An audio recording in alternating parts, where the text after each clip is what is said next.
اس کی رضا حاصل کرے۔ لیکن وقت کے ساتھ ساتھ محرم الحرام کے احترامات ختم ہوتے جا رہے ہیں۔ لوگ ان کو اس طرح مناتے ہیں جیسے یہ کوئی تہوار ہو۔ 10 دن تک پرہیز کرتے ہیں، میاں بیوی ایک دوسرے کے پاس نہیں بیٹھ سکتے۔ اگر کسی کی شادیاں نئی ہوئی ہیں تو ان کو ماں باپ کے گھر بھیج دیا جاتا ہے۔ یہ ایسی رسومات ہیں جو کہ اسلام میں ہیں ہی نہیں۔ محرم کا یہ مطلب نہیں کہ آپ اپنی طرف سے اسلام میں ایسی باتیں شامل کر دیں جو کہ اس سے تعلق ہی نہیں رکھتی۔ خدا را دین کو سمجھ کر پڑھیں، نہ کہ اس کو بگاڑ کر رکھ دیں۔ بہت سے لوگ ایسے ہیں جو حضرت امام حسین کے نظر نیاز اس طرح دیتے ہیں کہ جیسے وہ بہت پیاسے اس دنیا سے گئے تھے۔ اگر انہیں پیاس کی طلب ہوتی تو میرا رب جو مریم علیہ السلام کو خفیہ کھانا بھیج سکتا تھا اور کھانے کے لوازمات سارے بھیج سکتا تھا، جو منہ سلوہ اتارنے پر قادر تھا، تو کیا وہ حضرت امام حسین کو دنیا سے پیاسا لے کر جا سکتا تھا؟ ایسی بات نہیں تھی۔ جو لوگ اس کے بارے میں نہیں جانتے وہ یہ جان لیں کہ وہ اللہ کے نبی کے نواسے تھے اور اللہ کو کتنے عزیز تھے۔ لیکن یہ شہادت انہوں نے صرف دین کی خاطر دی، دین کا جھنڈا بلند کرنے کے لیے دی۔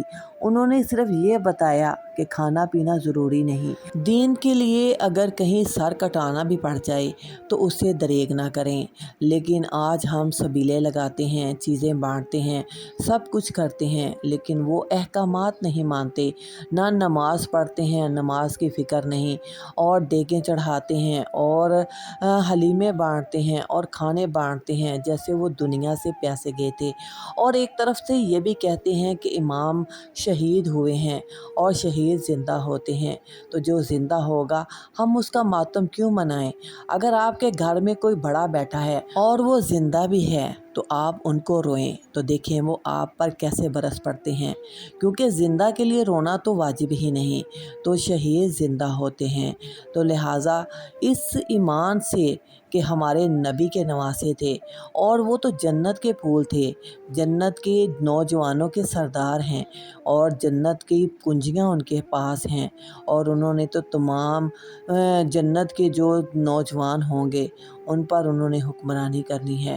اللہ تعالیٰ نے ان کو اتنا بڑا عہدہ دے دیا شہادت دے کر۔ آج ہم ان کی قربانیوں کو یاد نہیں کرتے، لیکن ان کی بھوک پیاس سب کو نظر آتی ہے کہ وہ بھوکے تھے، پیاسے تھے۔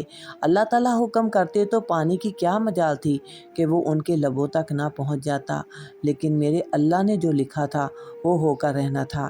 خدا را قرآن پاک کو سمجھ کر پڑھیں۔ جب آپ اس کا ترجمہ پڑھیں گے تو آپ کو ساری باتیں واضح ہو جائیں گی۔ اور ایک بات کہ وہ تو پیاسے گئے تھے دنیا سے اور آپ لوگوں کو پانی پلا رہے ہیں اور آپ کھانے پینے بنا رہے ہیں، دعوتیں اڑا رہے ہیں۔ کیا یہ دین سے محبت ہے آپ کی؟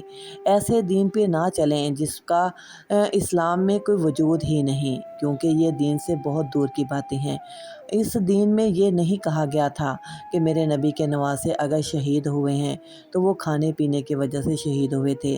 کئی ایسے مقامات آئے جہاں پر میرے نبی محمد مصطفیٰ صلی اللہ علیہ وآلہ وسلم نے 3 4 دن اپنے پیٹ پر پتھر باندھے بھوک کی وجہ سے۔ نبی محمد صلی اللہ علیہ وآلہ وسلم نے اللہ سے اپنے لیے غربت مانگی، اللہ سے اپنے لیے فقیری مانگی، اللہ سے اپنے لیے عاجزی مانگی، اور آج ہم اتنا ٹھوس لیتے ہیں، اتنے بڑے پیٹ باہر نکالے ہوئے ہیں اور ہم کھا کے ڈکار مار لیتے ہیں، اور ان دنوں کو اس طرح ہم سیلیبریٹ کرتے ہیں کہ جیسے ہم نے اللہ کی راہ میں بہت کچھ دے دیا۔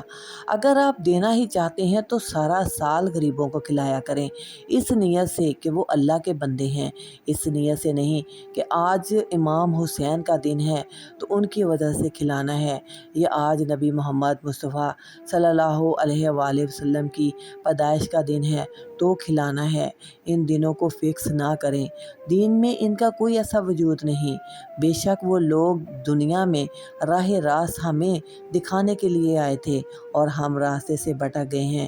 میرے نبی محمد مصطفیٰ صلی اللہ علیہ وآلہ وسلم نے اپنے آخری خطبہ حجۃ الوداع میں فرمایا کہ میں تم میں اپنی دو چیزیں چھوڑ کر جا رہا ہوں، ایک قرآن پاک اور دوسری میری سنت۔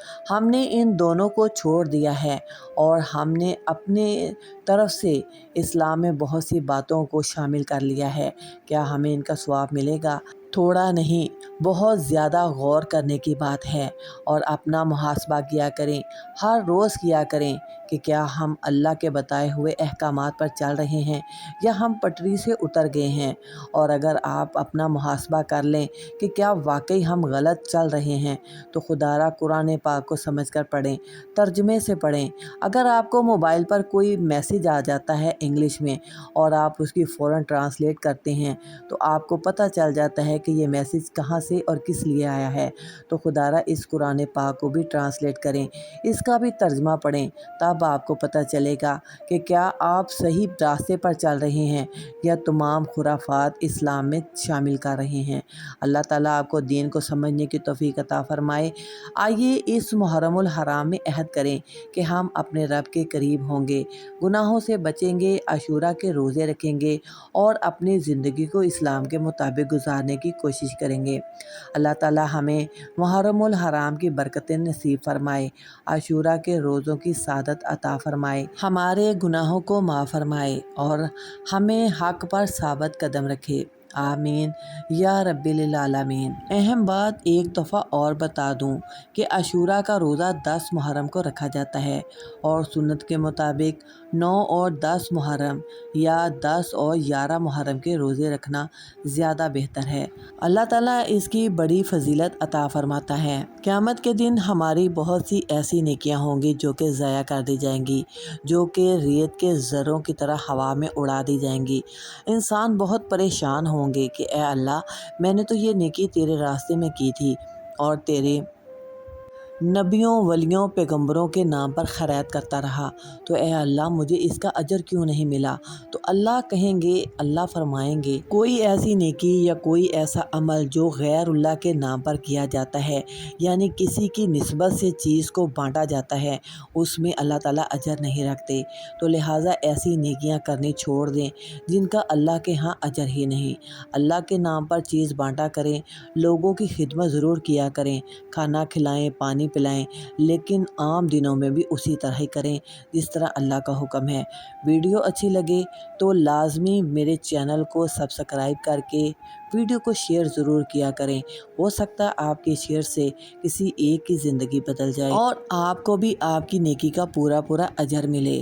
تو چینل کو ضرور لائک کریں، سبسکرائب کریں اور بیل کے آئیکن کو آل پر پریس کر دیا کریں تاکہ آنے والی نیو ویڈیو کی نوٹیفیکیشن جلد آپ کو مل سکے اور آپ ان اچھی باتوں سے فیض یاب ہو سکیں جو کہ آپ کی زبان میں بہت ہی آسان طریقے سے میں بیان کرتی ہوں۔ اللہ تعالیٰ میرے علم و عمل میں بھی برکت دے۔ جزاک اللہ خیر۔ السلام علیکم ورحمۃ اللہ وبرکاتہ۔